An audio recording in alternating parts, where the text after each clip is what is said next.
Kita ke Seram bagian Barat, Tribuners. ASDP sebut layanan di Pelabuhan Waipirit Maluku tetap normal usai libur Waisak. Aktivitas pelayaran di Pelabuhan Waipirit, Kabupaten Seram bagian Barat atau SBB Provinsi Maluku tetap berjalan normal usai libur Hari Raya Waisak. Menurut General Manager ASDP Ambon, Christopher Samosir, tidak ada lonjakan penumpang yang signifikan dan pelayanan masih berlangsung dengan lancar. Kata dia, operasional tetap menggunakan jadwal reguler sebanyak 13 trip per hari. Ia memperkirakan adanya peningkatan jumlah penumpang sekitar 5 hingga 10% pasca libur Waisak.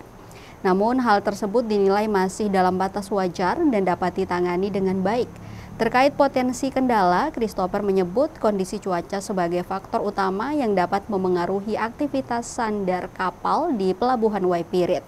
ASDP Ambon juga mengimbau masyarakat agar memesan tiket lebih awal. Tiket tersedia secara online maupun di gerai-gerai resmi sekitar pelabuhan.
Download Tribun X sekarang, menghadirkan lokal menjadi Indonesia.